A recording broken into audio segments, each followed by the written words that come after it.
चलिए आज हम लोग उत्सर्जन के बारे में पढ़ेंगे। उत्सर्जन किसको कहते हैं, उत्सर्जन का अर्थ क्या होता है, इसको ठीक ठीक पहले समझना।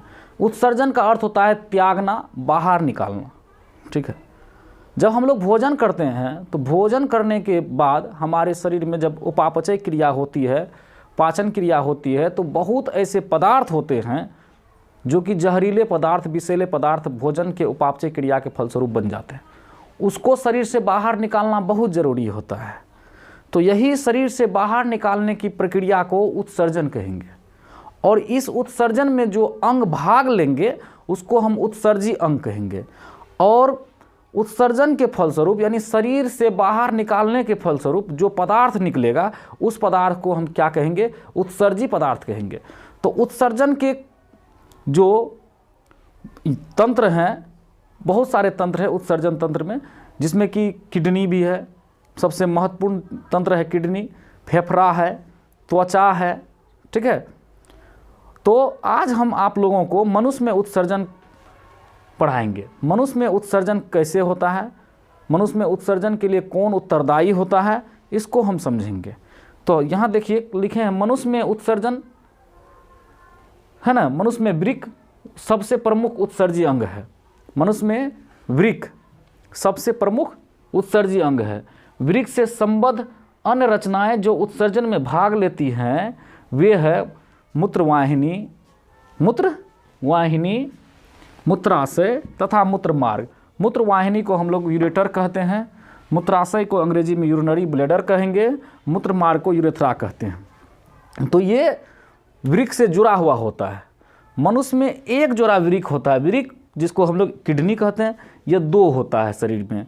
मनुष्य के शरीर में, हम लोगों के शरीर में, आपके शरीर में कितना किडनी होगा, 2 किडनी होगा। अगर एक किडनी खराब भी हो जाता है ना, फिर भी दूसरे किडनी से हम लोग क्या हो जाते हैं, अपना जीवन यापन कर सकते हैं, कोई दिक्कत नहीं होता है। लेकिन अगर दोनों किडनी जब खराब हो जाता है तो हम बताए थे पिछली क्लास में कि वहाँ पर हीमोडायलिसिस किया जाता है। और हीमोडायलिसिस का अगर आप वीडियो नहीं देखे हैं तो आप देख लीजिए, हीमोडायलिसिस कैसे करते हैं इसके बारे में भी हम इसमें चर्चा कर दिए हैं।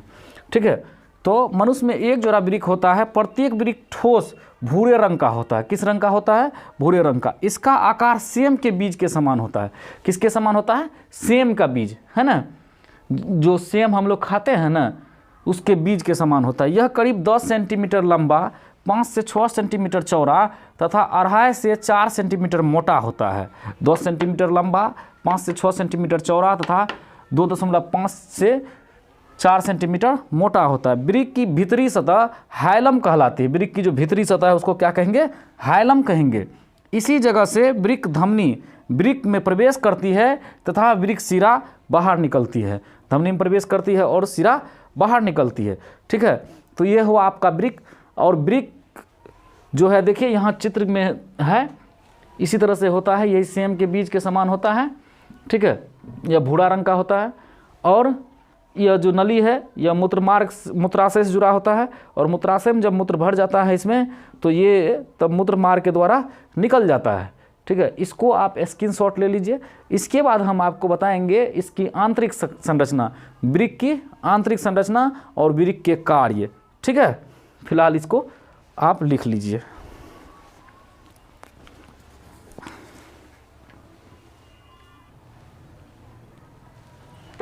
तो वृक्क की आंतरिक संरचना हम लोग पढ़ रहे हैं। तो प्रत्येक वृक्क संयोजी तथा आरेखित पेशियों से बना एक पतले कैप्सूल से ढका होता है। किससे ढका होता है, आरेखित पेशियों से बना एक कैप्सूल से ढका होता है। ठीक है, प्रत्येक वृक्क में क्या होता है कि एक संयोजी तथा आरेखित पेशियों से बना एक पतले कैप्सूल से ढका होता है। प्रत्येक वृक्क में बाहरी भाग कॉर्टेक्स तथा आंतरिक भाग को मेड्यूला होता है ना। बाहरी भाग को हम लोग कॉर्टेक्स कह देते हैं और आंतरिक भाग को क्या कहेंगे, मेड्यूला कहेंगे। यह लगभग 15 से 16 पिरामिड जैसी रचनाओं का बना होता है, जिसे वृक्क शंकु कहते हैं। जिसे क्या कहते हैं, वृक्क शंकु कहते हैं। वृक्क की रचनात्मक एवं क्रियात्मक इकाई को नेफ्रॉन कहते हैं। याद रखेंगे, वृक्क की ये परीक्षा में बहुत ही इंपॉर्टेंट सवाल होता है ना, बहुत परीक्षा में पूछता है कि वृक्क की आंतरिक, ठीक है, वृक्क की रचनात्मक एवं क्रियात्मक इकाई क्या कहते हैं, तो नेफ्रॉन कहते हैं। ब्रेन की क्रियात्मक एवं रचनात्मक इकाई को न्यूरॉन कहते हैं। ठीक ना, वो न्यूरॉन अलग है, नेफ्रॉन अलग है। यहीं पर विद्यार्थी सब क्या हो जाता है, कन्फ्यूज हो जाता है। तो हम लोग करेंगे वृक्क की रचनात्मक एवं क्रियात्मक इकाई को नेफ्रॉन कहते हैं। प्रत्येक वृक्क में 10 लाख नेफ्रॉन होता है।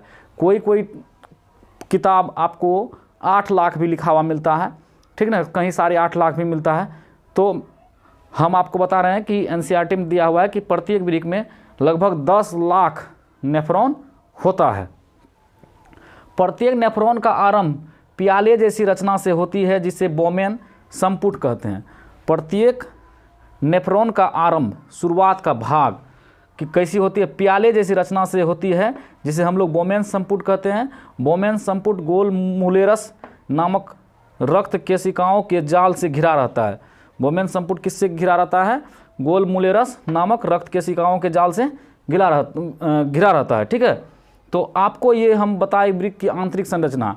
अब आपको हम न्यूरॉन का चित्र बताएंगे, ठीक है। आपको स्क्रीन पर दिखेगा कि न्यूरॉन का चित्र किस तरह से होता है, ठीक है। तो उसमें आपको ये भी दिखाएंगे कि बोमेन संपुट कहाँ है और गोल मुलेरस कहाँ है। इसके बाद जो है कि हम लोग वृक्क के कार्य को पढ़ेंगे, ठीक है। ये वृक्क की आंतरिक संरचना हुई, तब वृक्क का कार्य होगा, ठीक है। तब इसके बाद पेशाब के बारे में पढ़ेंगे। लिखिए इसको और स्क्रीनशॉट ले लीजिए, पहले स्क्रीनशॉट ले लीजिए इसका।